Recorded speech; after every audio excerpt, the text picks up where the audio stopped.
Hello and welcome to Epic Loot Radio. We're back after a little bit of a break, diving into so many amazing MMORPGs, and that's going to be the general theme of today's show. Talking about state of the MMORPG, the state of New World, the state of Final Fantasy XIV, the state of whatever we're playing. Obviously, we are also looking forward to 2022, where we're seeing even more MMOs come out. It feels like we haven't had this surge in such a good long time for the MMORPG, but maybe that's just my biased opinion. And today I've gathered together a panel to share their input, share their thoughts about the state of the MMO. And so we're going to go around the horn. We got Soro, we got Johnny Mac, and we got Chili.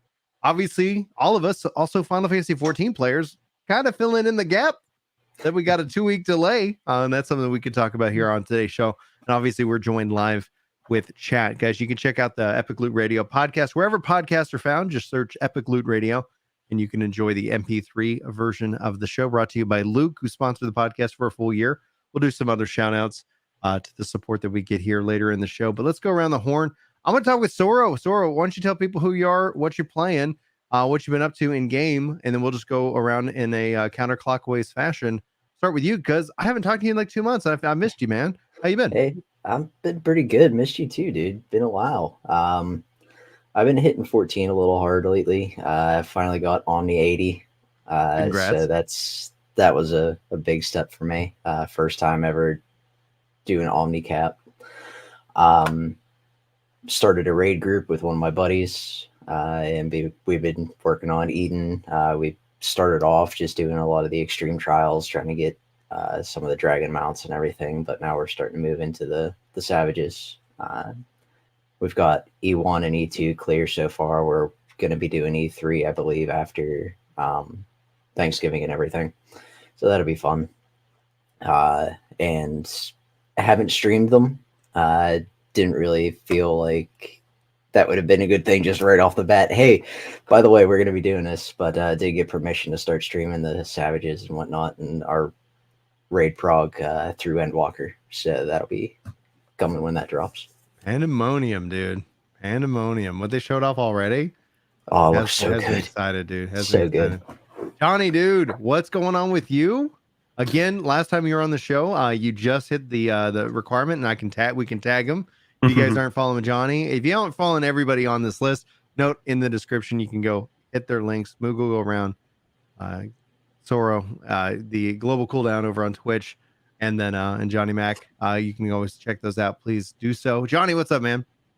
Oh, nothing much, Brian. Thanks for having me back on the show. It's been exciting. It feels like it's been forever since I was on the show last time. We haven't done one in a while. Like for we've been doing a lot of Crystal Core Radio due to just Final Fantasy XIV Endwalker, and then it's just I've been playing more New World than I've been like, oh, let's podcast. And it's like, okay. But I was like, oh my gosh, it's been like a month. Johnny, all right, sorry to cut you off. Oh no, yeah, I've been hitting New World pretty hard. Been trying to crank out the content for that. Been pretty consistent. Been cranking out, I think on average around 3-4 videos a week here the past couple of weeks. So it's been interesting. Although there seems to have been a little bit of a die down, and and then of course the backlash from 1.1. But I'm sure we'll probably get into that at some point too. So, but yeah, just keeping myself busy. Real life work obviously keeping me nailed down for a lot of hours. I think the past couple of weeks I've been doing 50 hours a week. So, oh man, with work. Yeah, 50 hours is hard, dude. It's like the holidays. We shift our patient schedule and stuff, and that plus we're short. So we're short nurses, short techs. Yeah, it's pretty rough right now, but hanging in there. That's why games are such a an integral part into just a little bit of escapism. Yeah, I'm interested in getting your 1.1 thoughts, but let's go to Chili. Dude, obviously you'll be reviewing Endwalker. Yeah, I will be for PlayStation Universe, hopefully. I reviewed the previous games for the website before, so I'm looking forward to putting my time in to get the review out for them. Spoilers, it's probably going to be positive. Hey, man, let's not set unrealistic expectations. I know. It's gonna be phenomenal. It better be. Anyway, sorry. Go ahead, sir. But no, you said you haven't done any podcasts recently. I'm sat here thinking, man, the dream. That's a cool dream. I mean, last Sunday I ended up doing 6. Wow. Wow. Jeez. On that Sunday. So yeah. So lack of podcast is not, but I think this is the first time I've been on here for a while though, actually, as well. Yeah, we Feels really like it's like been it. ages. Like we've been really hitting the New World stuff hard, and so it's like Yeah. like generally the idea behind Epic Loot is that it's it's more of an MMORPG podcast, but there's just been a lot for us to cover regarding New World, and Oh, yeah. not that everybody has to play it. Ideally the podcast has a panel of people with a wide range of experience. If y'all know of a content creator who likes doing podcasts in the ESO space, and there's a bunch of like games that I just won't have the time to get to, but that's just It's like work one of the hours. Twitch streamers I follow does they did do an ESO podcast, Mhm. but now they do a New World podcast on their channel. I don't know how often they do it, but they've done it a couple of times now. So yeah, I need to check that out. I need to. We'll sync up after that, because just always trying to make sure we have a good group of people who just like talking about video games. So, what are your plans for Endwalker starting on the 3rd? Like, you got a main job you're going to take through the story? I was thinking about going through Sage, but I heard about Chris's. I heard it from someone else about Chris from Work the Game, talking about probably going through it with his Realm Reborn job. Yeah, and I'm thinking about doing that now, but at the same time I want to do Sage, because my issue was my Realm Reborn job was Paladin. Yeah, so it's not like I can go through as healer or White Mage. So what was it, Monk? No, my Monk was my Realm Reborn job. Monk. Yeah. Chris has that like logic, and it doesn't make sense to me. I wish I looked at him and said, "Are you telling me I need to finish Endwalker on Thaumaturge?" Like that's what I started as 1.0, and I'm like, all right, like that's true. no, like Well, I can see his idea for 2.0, because technically, what did you start your 2.0 job as? the only reason I started 2.0 as Summoner was because it was the only job I didn't have level to cap. Yeah. So I figured I was like, well, might as well level it up. So for me, I think I might go as Monk. Okay. Maybe. I mean, no judgment against it. It's interesting because I never would have thought of that. Chris obviously is leaning into that aesthetic, and I was like, no, I'm gonna play Reaper. It's like it's just gonna change it up, change with the space. Sora, you about to say something? Are you? Yeah, where do you fall? It's like I get where Chris is coming from with that, because it's ending the story with what you started with. You know what I mean? Mm-hmm. It just comes full circle. But I would be with Chili in that same boat, where I'd be ending with a Gladiator Paladin, and I'm not the best tank in the world. So I don't think that's going to happen. I'm probably just... We all know that Paladin is a healer in Endwalker. It's fine. Right. I'll probably just end up sticking with my Samurai, considering that's what I'm going to be going and raiding with. Get that to cap as quick as possible, so I'm ready for it. Very nice, very nice. What about you, Johnny? You got Endwalker plans?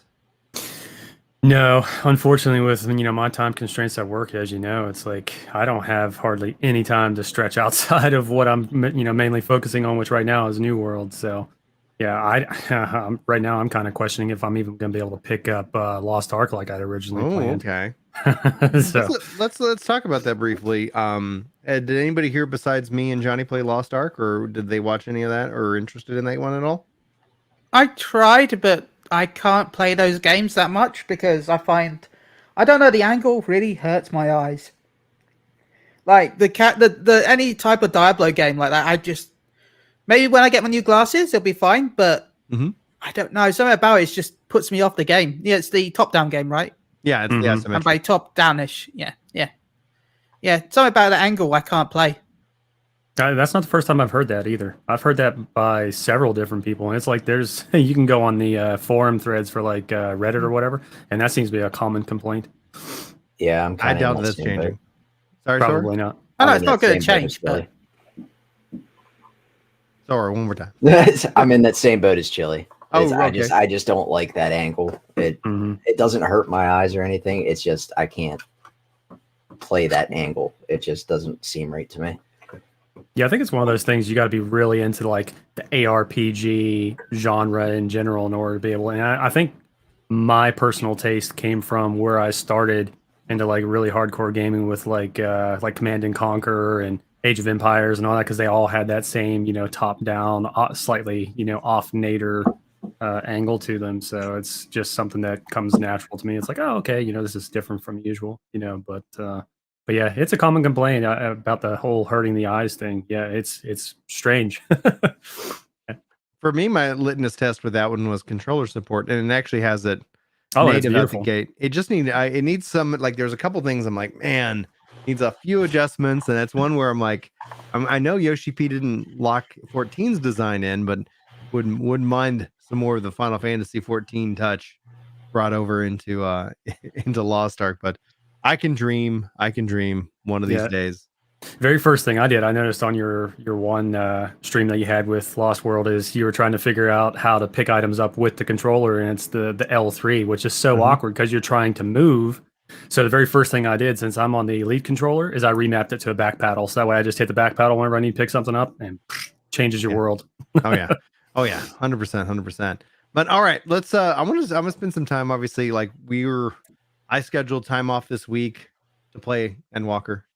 And that got kicked out, rightfully so. Like, at the end of the day, I saw, like, for people like me who were impacted, where now my wife, I talked to her and she said I can have the 3rd, 4th, and 5th to play the game. I am like, I'm not gonna lie, like, there's a little bit of nervousness in me in terms of what if I can't finish Endwalker by the time I have to go back to work on December the 6th. And when I think about that, it's like, how much of the, like, if I'm not done, how much of the internet will I have to avoid? And that's really the thing. It's like, I know, and somebody was saying, as a content creator, it benefits me to be late, so that way if people want to come hang out and watch you react to the content, I go, yeah, I get that aspect, but like, I don't want to have to sit here and have a complete blinder, because the only option would be to like play on the 21st. And be able to kind of take that time off. How much has this impacted everybody here? I know, Sora, let's start with you. You actually scheduled this week off, right? Yeah. Whenever they dropped the original release date and everything, that next day, I put in for PTO for this week. And since it's a short week anyway, because of Thanksgiving, I didn't have to use a whole 40-hour PTO week, which was nice. But hey, I mean, I would much rather them go and delay it if they need to than just come out with something that they're not happy with. Yeah. But I mean, I'm still taking this whole week. I'm going to end up just cleaning the house and hanging out with the family and everything. So, I mean, it's still a week well spent. But come actual release and everything, like, my wife's giving me Friday evening and then Saturday, Sunday to play. So we'll see what we can do there. Similar question to Chili, because it's like, obviously you're set to review it, but like, have you been impacted? And also, and this could be a great question for Sora as well, what are you doing over the course of this time to also fill in that? Like, is this an extension of being able to get new goals accomplished before the expansion drops? What do you think, Chili? Well, for me, my plan on Twitch, at least, was to stream FFXIV. So, in some ways, having the delay helped me go through that, because I've never played the game before. So, it's been interesting to be able to play it for the first time, and now not have to rush it. Well, I might have to rush it now that I got pushed back a week because I wasn't able to stream because I can barely see chat. But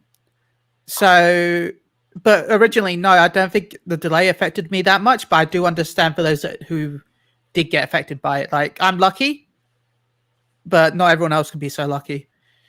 For instance, I live in England, so we don't even have Thanksgiving this week either. So why not? Well, I think there's some reasons, some technical reasons. And I are you do going to tell plan me to you also don't celebrate the 4th of July? Like, Hey, they have their own. No, 4th but I of bet July. They do. Yeah, it's called Bonfire Night. Yeah. on the 4th of July? No. Okay. No, November 5th, I think it is, right? Yeah, it's November 5th. October. Isn't it? Yeah, November 5th. Yeah. You guys remember November, when we were listening to an November. MMO That's it, podcast in a what is it, cultural studies or like social studies class broke out? Sweet. Perfect. My favorite section of the MMO podcast. I mean, technically, in some ways, it does affect MMOs, No, but we're joking about it, but there are a lot of events in MMOs that are based on cultural events, such as Little Ladies' Day, and you got the Chinese New Year event in Final Fantasy 14. There are some events that are tied to different cultures. Yeah. Makes sense. All right. Sora, did this week, this extra extension give you an additional set of like goals to accomplish? Because you just hit Omni 82 weeks ago. Did you make a new goal, or are you just kind of like in a holding pattern? I did end up making a new goal because I've never completed a relic weapon before. So I've been working on trying to get my first relic for my samurai. And it's going slowly, but it's going. So I'm going to try to complete that before anything else. So, Johnny, earlier as we started the show, you kind of alluded to some 1.1 backlash with the latest update to New World. Why don't you give everybody kind of a rundown of the state of New World as you see it, and then obviously what backlash is going on with the latest patch? Well, the current state is obviously 1.1 just launched late last week, right? What was it? Wednesday? Was it Wednesday last week? And, consequently, a lot of people that didn't even take part in the PTS, and rightfully so, felt that the patch was rushed. And it's funny because a little bit later on after the release, the developer said, oh, yeah, by the way, we may have rushed the patch. So it's like, I think New World developers need to stop and realize, hey, we need to utilize the PTS as something more than just like a stability benchmark. Hey, we probably should start paying attention to what, and I hate saying this, streamers, and because really some of the streamers that were actually on the PTS are some of the more hardcore players, right? So they're the ones that are going to be like, hey, this is wrong, this is wrong, this is wrong, this is wrong. And not saying that they need to have, full credibility for any good or bad change, but they are definitely the ones to basically break the game. So, unfortunately for Amazon Game Studios, and at the same time, fortunately for them, there was a chink in the armor that was exposed with the patch as well with their workflow. They identified that, whenever I say they, I mean the general, player base was able to confirm that there were a ton of things that were changed with the game that were not even in the patch notes, and a whole slew of them. And the developers then were, keyed into, oh, hey, yeah, you being a developer, how this goes. You start with the original, spot with the branch, and you work on it for however long, and then eventually you reach another point and it branches off again. Well, apparently, they didn't have their workflow set up correctly to make sure that everything was documented. And then, of course, those, changes that were in there, which it actually lends me to wonder if they even knew those changes were in there to begin with. Like, was that something that, with it being undocumented, was that actually on purpose, or was that something that they were just tinkering around with and thought, oh, well, if we don't like it, we'll change it back. So it really makes me wonder and question how their workflow is going on in the background. But, overall, there have been some other issues, like, with the elites that they buffed in the, the end game level 60s. Not even just those elites. I was just doing, elites in general, yeah. I was out in Weaver's Fin, and this is kind of like a level 30 to 40, leveling area. And we went to, and one of the things I really appreciate about it is that, like, in the zones, there ends up being kind of this area of the zone is really meant and balanced for 5 people at this level range. And even if you go in with, let's say, I went in with a friend who was level 60 and I'm level 45. We went in it as a duo last night, and yes, it will prove to be a challenge. And that's just a general part of the zone, and it's marked as such. And you can tell when you enter it in, when all the enemies are just destroying you with their gold-plated, ness, and you're like, wait a minute, maybe I need to bring a friend to this spot. But we were out there and we fought the boss, and it was just like his life was like barely going down, and we fought him for a while. So much we saw, like, in a whole other, like, all the other ads that we cleared out start to respawn, and that was just crazy. It was a lot of fun. We got the win, and I actually appreciated the challenge. But yeah, I've heard about some enemies going from like 1 million life to 7 million life, and it's like, wait a minute, Like, And their what's damage going is on? like bonkers too. Yeah. Yeah, Some one of major changes. my buddies that's actually on my Discord, Waifu, he was sharing a clip of one of the in-game 60 guards, and like he's really pimped out whenever it comes to the tanking gear, like full constitution and stuff. And I mean, it was just shredding him. And then whenever the backup tanks actually got in, like they just got deleted. Just they eventually got the win, but it was absolutely insane. So that's something I see them scaling back a little bit, because it's a little bit bonkers. And I know the biggest point of backlash that New World is receiving from the community as a whole, and rightfully so, and it kind of tweaks me just a little bit, is those of us who have not hit 60 yet, or those of us who are fresh into 60, we've kind of been penalized for not doing so. Because how everything is now, with the elites and just the way the gear scores are now, like you shouldn't even go into Genesis basically, because the orbs are super expensive to craft on any server. And you really shouldn't, apparently, the like soft entrance level that they recommend now is 590. So, it just makes it very, very difficult. That plus, they've made this change, and why exactly they did this, the drop rate is completely nerfed depending on how many people are in the zone, which to me is just silly. Like, I don't even know why they would make that change. The high watermark system already is a wonky enough system. The fact that they added that, just, I don't know what the hell they were thinking. The high watermark system, for those of you who don't know, and you're just like coming from Final Fantasy and you're like, okay, what are they talking about, right?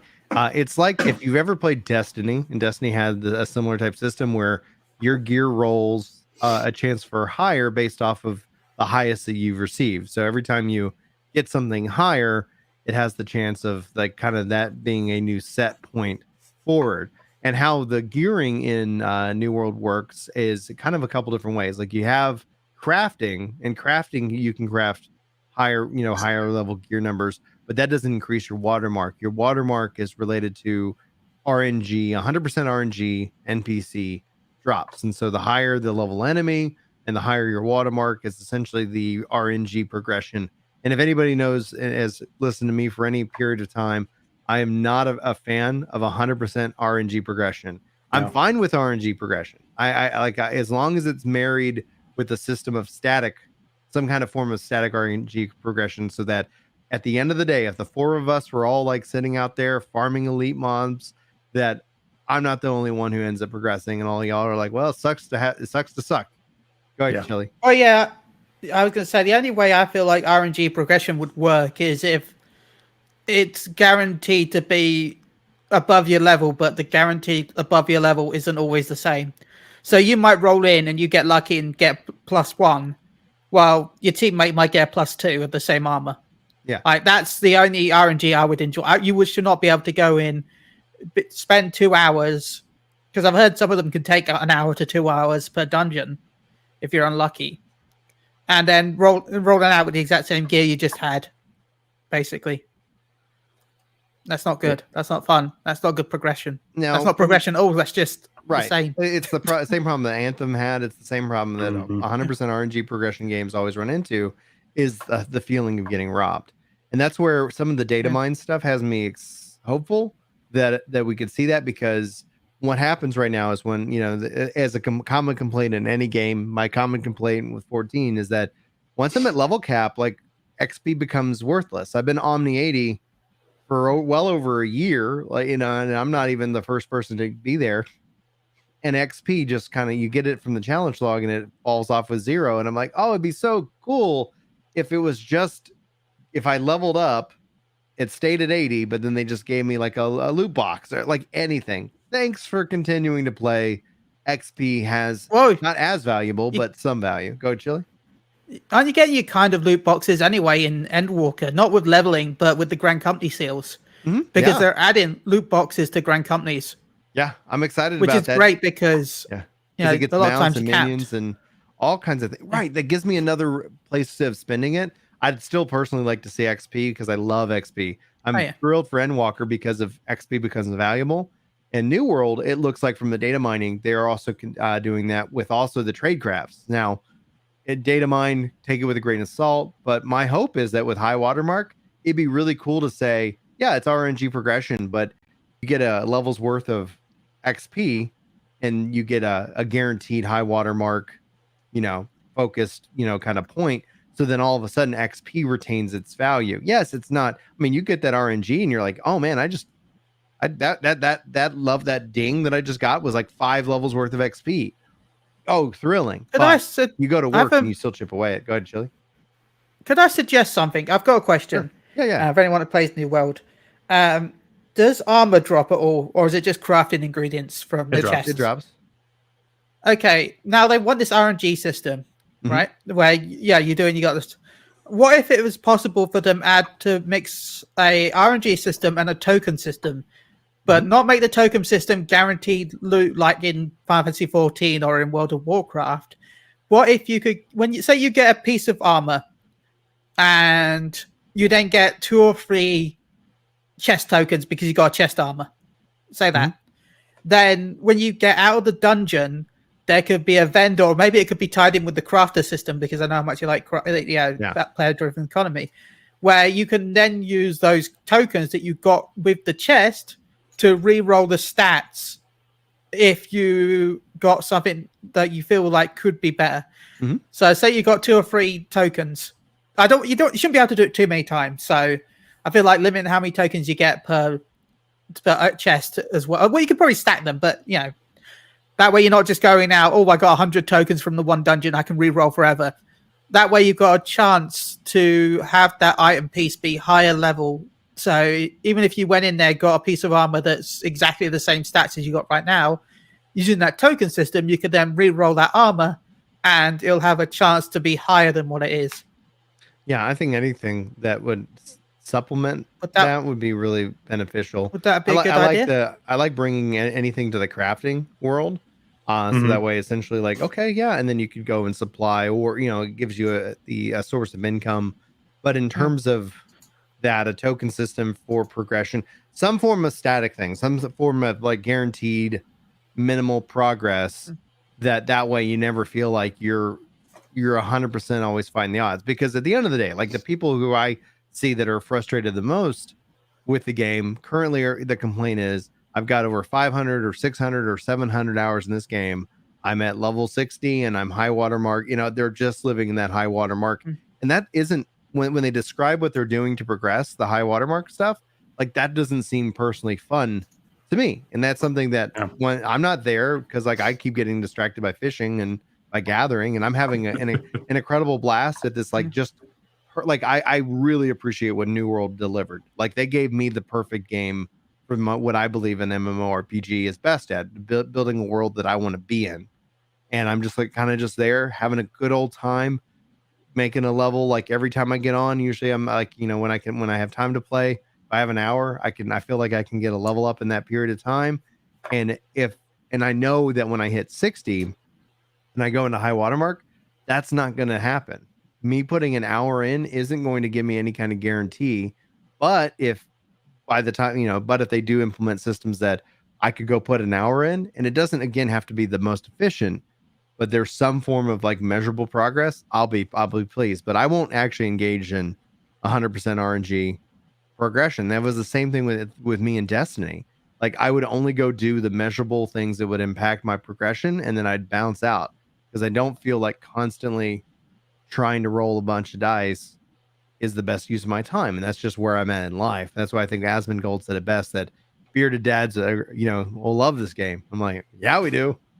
Yeah, I think we do. Like, I think it's a good game. Yeah. I mean, I totally agree with that. It would be nice if they would, introduce like an infusion system. Go ahead, Soro. Yeah. I might be a dad, but the beard thing is kind of a lackluster on my part there. You need to get some testosterone in your system, man. If you guys are just listening to the audio, you're not in video, but if you've never seen Sora, would be real hilarious though, is if he was just like bushy old chest. It's just like I can't grow anything. The hamburger meat hanging out. Like, look at this, like just a werewolf style, like beast mode. No, I hope you turn up to a future podcast with it like glued on, like glue on a beard for that. Maybe if we do a Halloween one for next year. So, question to the panel: Is 14 and New World in competition with one another? No. Yeah, I don't think so at all. They both satisfy very different niches, to say the least. Final Fantasy 14 is always and probably will continue to be, the everlasting player versus environment MMO of choice for all, thousands, obviously. And New World has kind of, leveraged itself into this space of, not just the player driven economy, but the PvP, side of things, because that's kind of what New World is all, centricated around is, the PvP aspect of things. But yeah, I don't think they're in competition with each other at all. Now, are they greatly affected by each other? I would say New World is probably more greatly affected by Endwalker than vice versa. Yeah, I think I'd it- agree I with mean, it's the always that. difference there is that Fantasy 14 has been around a lot longer, so therefore it already has the player base. So I feel like comparing New World and Endwalker is kind of unfair for New World because New World is the new, kid on the block. Yeah, people were excited at launch because it was again the new shiny thing, so people wanted to give it a try. Now people have stepped away because that either because of the patches or just because they tried it and they weren't a fan of it or whatever reason. I feel like New World, just like most MMOs, is probably go through the same cycle that once a big new patch happens, that people will rush back to try it, and then once that's died down, people will jump over to another MMO. So like 14, where chances are the patch will be out for the next next patch or whatever. So I can see all MMOs have the cycle of new shiny thing and shiny thing's over. Let's go play the other thing. New shiny thing. Oh, it's over. What do you think, Zor? That's just me. Yeah, I agree with Johnny that they satisfy two completely different things. But like Chili's saying, hey, new patch comes out for New World. People that play both are going to go, hey, I want to check this out because it's new. What did they put in? What did they make different? And then jump back to their main game.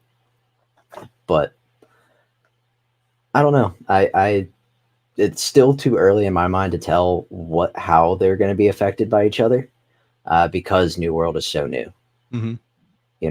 It still has a lot of time to grow. It still has a lot of time to fix itself, to see how the player economy decides to fix itself.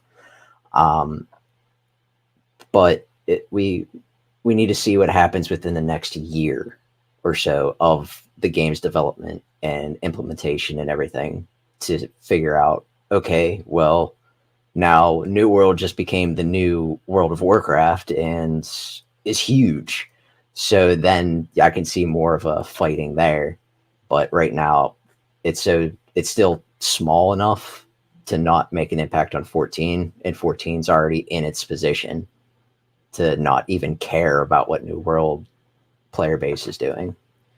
For me, the fact that New World doesn't have a subscription fee makes it a much more viable game that's complementary to 14 than in competition.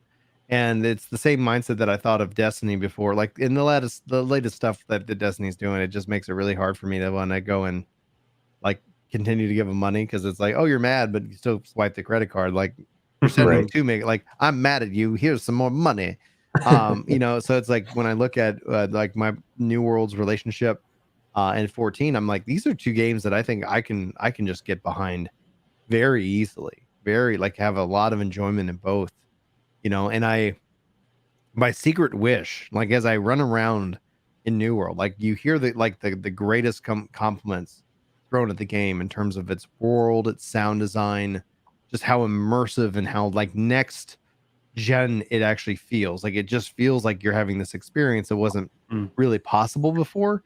And I'm excited that Yoshi P is going to go into it. And I continue sometimes when I'm just running around and it's just me and I'm going from place to place, I'm like, what would this look like if this was in a Final Fantasy universe? What would it feel like right now if I was running around as a white mage or a warrior or a paladin or a samurai or what would it look like? And so I'm excited that Yoshi P is going to spend some time with New World after Endwalker drops, and I hope that it eventually inspires the teams in interesting ways where like New World is looking at 14. Like New World is looking at them not in terms of competition, but in terms of like what's the right patch cycle. So yeah, we got a patch in November, which would in my mind technically felt like the 3-month patch of the game launched on time.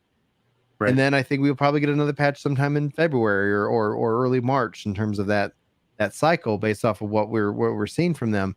And if that's the case, I think that's going to be a real strength. But to Johnny's point, like the dev team's gotta slow down. You know, it's like you gotta slow down, get your feet under you, keep the game stable. Go ahead, Chili. I will say though, if they aim for March, that's probably the worst timing they can do. What's happening in March that would hurt? March should be the first 0.1 patch of Endwalker. You think so? That's the 3 months. Didn't they release the schedule? Don't think they released the schedule up till 6.1. We know a 6.1. You'd be looking Yoshi P said he's going to talk to us about the future of Final Fantasy after Endwalker. So we assume there's which is 6.1 onward, but I'm pretty sure they'd released the schedule up to 6.1, didn't they? We assume late February, early all March the details for that. Yeah, they didn't release all the details on dates. But they released. They didn't release dates. Okay. They released until January because they wanted to release the dates for normal raid and savage. Like we got the 0.5 patches information because normal comes out 2 weeks after Endwalker. Oh, and yeah, then so we Savage know, comes out 2 weeks after that. Which but that's January about 4th, as far as we know. Okay. Yeah, January 4th for Savage. So into the 2022 6.1 we'll have obviously Oceanic Data Center. We'll see the ultimate fight make its way. That'll be really thrilling for people. And the big thing is the new MSQ. Literally the start of the new storyline. Yeah. Oh man, that's going to be thrilling. I guess that would be a bad timing, assuming that is the timing on both sides. Yeah, if we're assuming this, by the way, this is just both for both companies. Mm-hmm. But March should be when 6.1 drops ish. It may be later. Also in that same time frame. We know that Lost Ark is going to be dropping around that same time. We know Destiny. We know Elden Ring. We know like there's a lot of stuff that is just like. I'm glad I'm not worried about some of those games that are announced for January, February, March, because it's like, oh man, Pokemon for me. That's my January game. What's that? What games? What Pokemon's launching in January? Arceus. It's the semi-open world Pokemon game. That makes sense. I thought that was scheduled for it like November, December, but I guess that got delayed, or maybe I just heard the dates wrong. Well, it was delayed it was planned for November-ish, but then they delayed it till January, so they released the remakes in November instead. Okay, makes sense. I was like, I heard a lot of people playing Pokemon. I was like, oh, I just chalked that up thinking that was what it is. I see a lot of people in comments like, I don't play this game, but I hate it. They can't get me off of 14. And I'm like, I don't think these games are like in competition. There's like two different audience. More than anything else, I think it's something that pulls people from WoW than at 14. I think more than anything else, like I would say maybe ESO, maybe Black Desert, would find that they would be competing in that space. Yeah, I can agree Fantasy with that. Star. Fantasy Star is a little bit different though. Yeah. But Fantasy Star's got updates getting ready to roll out in December. Mm-hmm. You excited about those updates, Sora? I am, and they just did an Attack on Titan collaboration, or they're doing an Attack on Titan collaboration event, which I'm kind of excited for. I want to get the outfit for that, even though my cast won't ever wear it. My concern only with the Fantasy Star updates that are scheduled for December are the fact that they're in December, and I don't know how I can carve out any time between Endwalker and New World right now. Right. And I'm like, well, I'm excited for whenever I feel like I've fully caught up that I can come back and jump into Fantasy Star and get caught back up there too. And although I'm not playing it myself, it looks like it's getting its patch in December as well. WoW is going to patch for PTR for 9.2 in December. It looks like they're rolling it out after Thanksgiving. So that brings me to kind of the main, core of the podcast itself is the state of the MMORPG. This year alone, 2021 has seen so much turmoil, so much changeover, so much rebalancing within just MMOs and what they are over the world as a whole. We've seen in Korea Lost Ark surge to being one of the number one MMOs there. We've seen obviously the fall of World of Warcraft in terms of what Activision Blizzard and that whole ongoing drama and saga has driven people who were already frustrated with the game. For a lot of people who kept holding on hope, that kind of destroyed it. But we've seen just more people kind of the whole landscape shift over rather than having kind of one king. It looks like Final Fantasy 14 might actually be the largest, most active MMO currently in the space. But when we look at 2021, I'd like to get y'all's thoughts on kind of, if you look back on the year, like how is the MMO performing for you overall? Like, are you seeing it as a sign of hope? Or are you seeing this last year as a sign of, like something to be concerned of going forward? Open question to anybody who wants it. I mean, overall, to me, based off of the games that have launched in 2021, especially coming from, the COVID year of 2020, in this particular space, this is the only one that really, to me, has offered the greatest glimmer of hope for the gaming genre in general. You've got Battlefield and all them launching. They're all underperforming, obviously, for reasons. And, but the MMO genre this year, to me, has been the best performer in my own personal, little world. Because, I mean, really, let's take Godfall, for instance. Godfall was an absolute dud. It had its big spike of interest at the very beginning whenever it first launched. It's still a beautiful game. But as far as the repetitive loop cycle, it fails to deliver what they had originally promised. There's a huge lack of content there. And, you get into, what was the other game that launched this year? And can't even remember what it was, but off the top of my head. But anyway, yeah, the MMO genre in general is the only one that's kind of, in my mind, kind of keeping things alive right now. Oh, that's what it was. Outriders. Don't even get me started on that. Boy. Speaking of which, I have a question for you, Brian, later. Remind me. Okay. Go ahead, Sora. Yeah, I dipped my toe back into Outriders for a little bit when I saw that the new patches and the expansion. New Horizons, and what was the expansion coming up called? World Eater. Yeah, I saw that World coming. Slayer. World Slayer. Sorry. I'm like, I should probably finish the story at least. So I dipped my toe back into that, and apparently they fixed crossplay. One of the problems where we got frustrated was like you're on Stadia and I was on GeForce Now. We were trying to connect and it wouldn't sync up. And then they said that New Horizons is across the board, got stabilized, everything. So maybe if you're interested, maybe we can jump back in, because I had a really good time with the gameplay.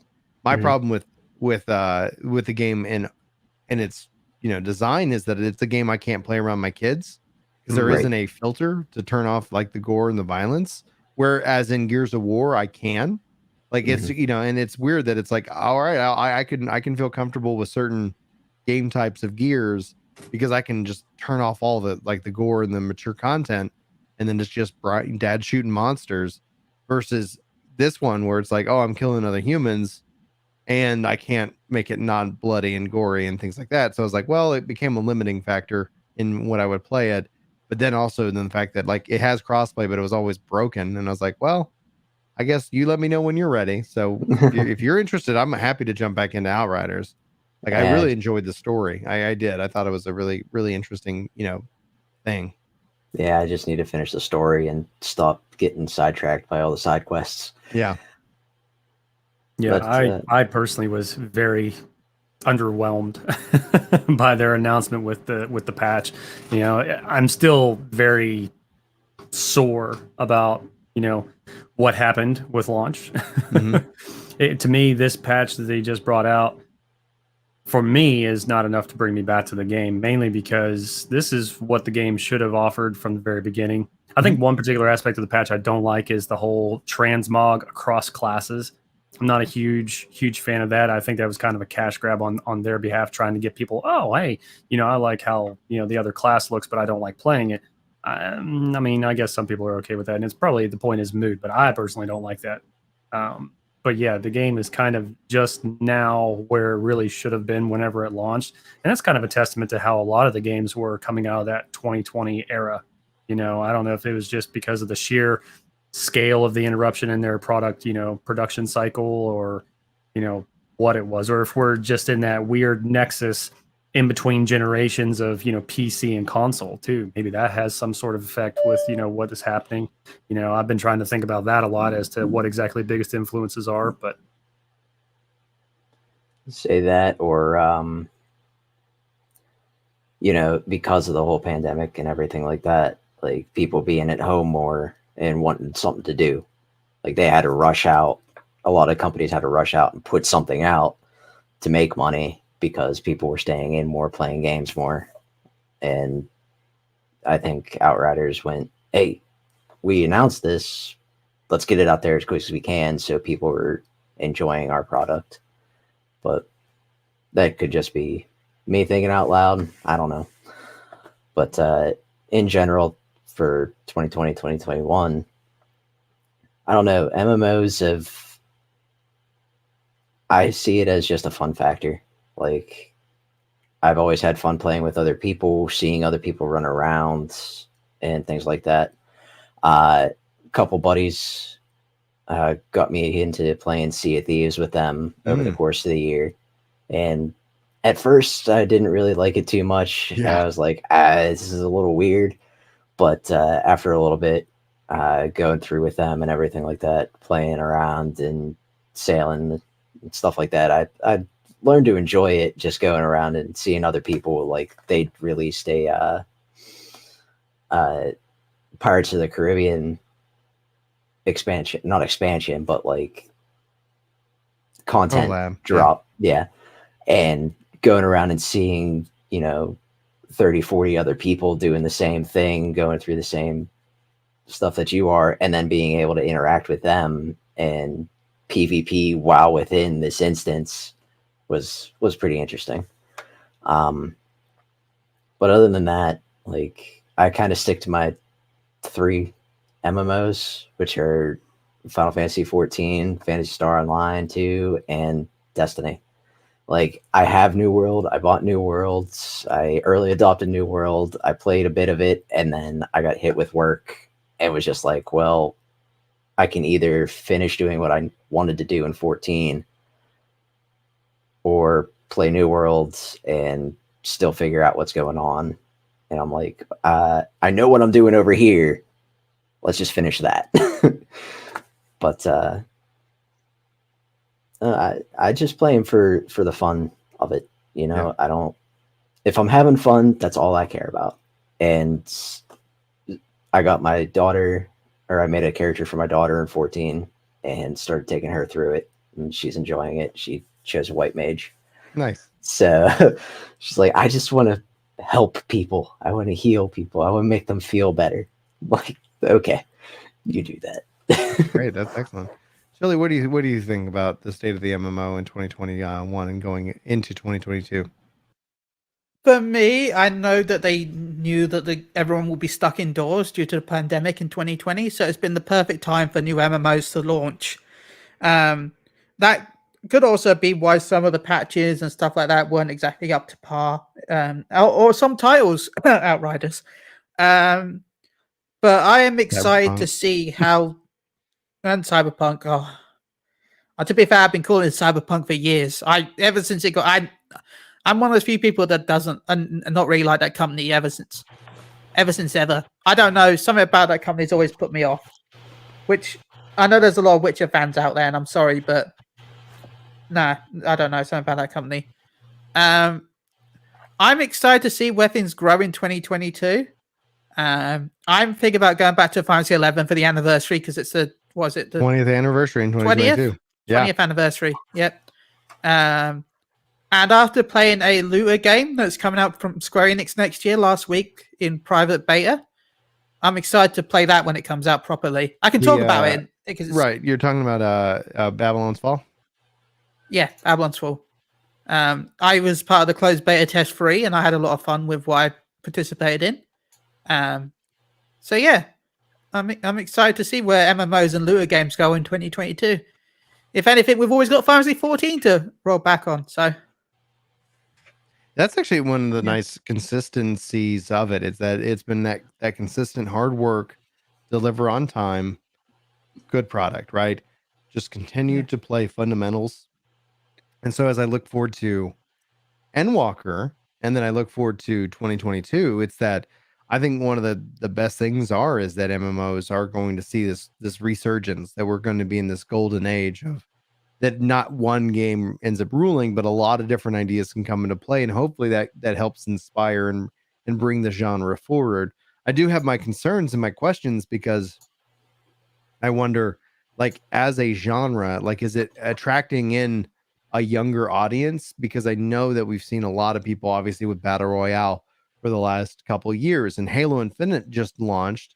And I don't think it's going to be a game that has sustainability unless they bring in some of those same modes. Like if you look at Call of Duty versus Call of Duty Warzone, like I think that's a very clear indicator that, listen, yes, you might not be a battle royale fan, but if you're going to sit here and have sustainability or at least offer some level of competition, arena shooters are great, but generally speaking, those are going to end up becoming the domain of esports, and you're gonna struggle to draw in a casual audience who's going to come in and not feel like they have a chance to win.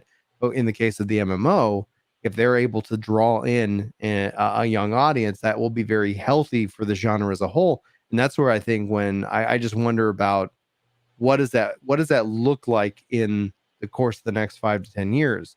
I think New World's buy to play model or even Lost Ark's free to play model, those are going to be two interesting tests over the course of the next couple of years to see what level of impact they have on the genre as a whole with those different barrier for entries. Because I've often wondered, is the subscription, while I would say and then offer that it's merited, that it's valuable to the game, that you want a subscription, but is that subscription being also something that leads to the MMOs, struggle to actually find mass adoption and mass appeal?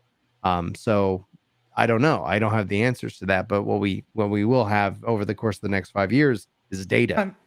Go ahead, Chili. Yep. I mean, yeah, we need to see the data to understand which one's which, because let's just say you drop the subscription and you get more players. Will those amount of players spend as much money as if you were doing the subscription model? Now, you'll also get spikes in that data because when there's something really cool that comes out, people will spend a lot of money for it. Say the whale. Let's just say the whale comes out, a load of people will spike, and that you'll get a spike in income because of that. But then next month you don't release anything like the whale, so the amount of income will drop. You'll still get your whales, technically, buying the stuff, but your overall money is probably going to be less than the amount of money that you might be less than what you, so it's hard to judge whether having massive appeal will still be better for the game than having a limited appeal but with a steady income. It's hard to tell. We'll find out. So you look like you're about to say something. You raised your hand with that? Oh no, I was stretching. Sorry. No, I'm kind of with you, Brian. It's going to be interesting to see over the next, 5 and even 10 years as to what actual model is going to be mainstream adopted. Personally, I think it's going to be a lot of those, buy the box and, no monthly subscription, I think is going to probably dominate the market just because it's easier to straddle that line. Because normally whenever you have that, like let's take New World, for instance, they're going to be mainly depending on cosmetics sales, right? So, and let's face it, cosmetics typically, as long as they're on par, generate a lot of money. And it's something that is very easy to do, especially once they already have like a good workflow for their cosmetics, established. And that was one thing that actually Anthem did very well. And that was one thing that I bought into very heavily with Anthem. It was an easy way to support the game. Is their cosmetics were typically always very well on par. And that's something, that product cycle can be fed with actual in-game events. And I think that's something that, we're going to start seeing a lot more of in New World in particular, because we have a content patch that's coming up in December for Christmas. The data mines have already pointed to that. So, I can honestly foresee that I think probably the non-subscription buy the box, type of payment plan is going to be what's going to end up dominating the space. Because like you said, having a subscription is actually a little bit of a barrier to entry to a lot of people. especially the younger generation, anywhere around that teenage years, they don't have, the ability to pay for a subscription, or mom and dad aren't willing to pay for a subscription, that type of deal. So, Mom and dad are probably tapped up on the subscriptions to Game Pass and Netflix, etc. You get this issue of subscription fatigue.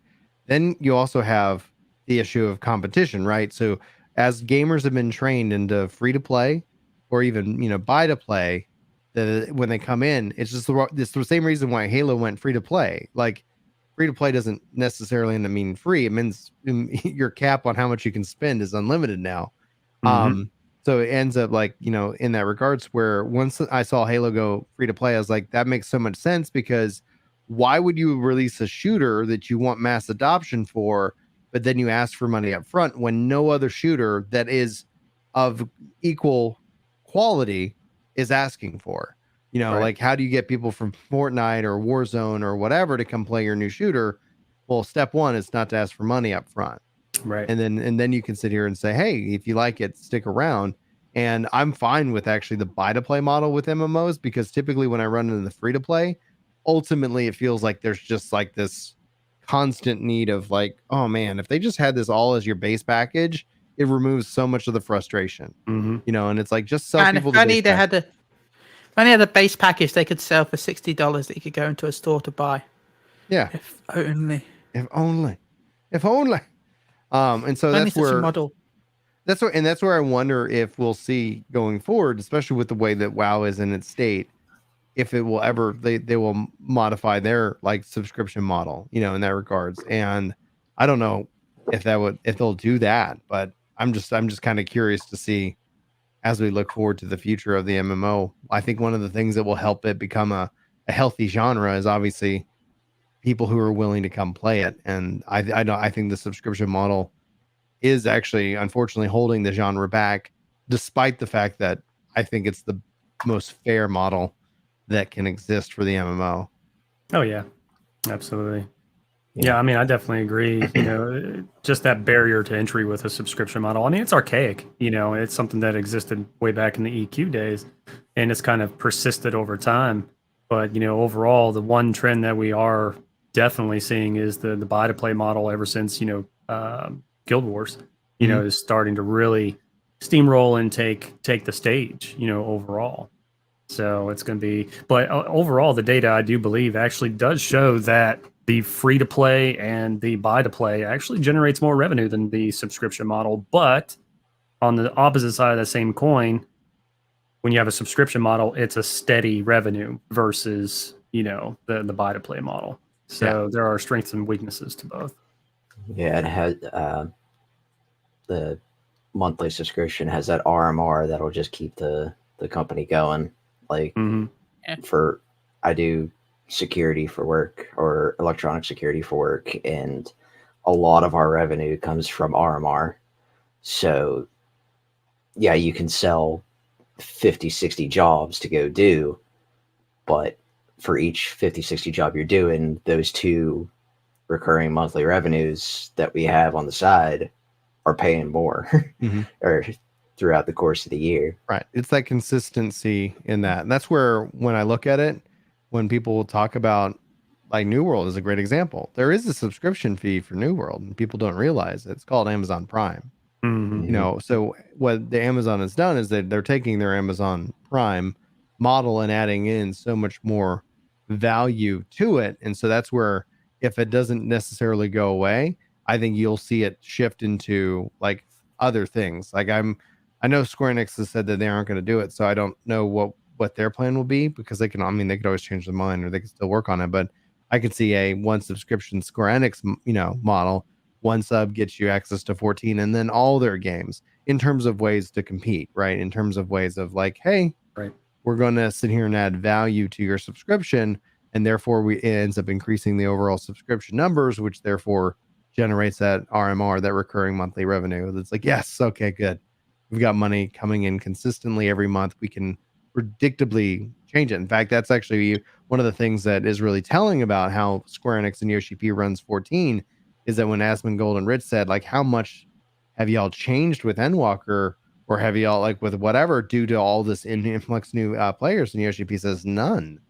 Like there wouldn't be enough time because like all this stuff has been budgeted, set, planned, and executed on years years ago. So if any kind of impact that is ever seen is that might be an impact maybe in 2022, most likely a 2023 impact where you start to see like, oh wow, we're getting way more stuff or what have you, due to the fact that like to hire people, to get people trained, to do this and have a more likely consistent to growth. see it early 2022, but not actually like when they actually get their reports and stuff like that, and then they'll see how much more budget they can put in for 2023.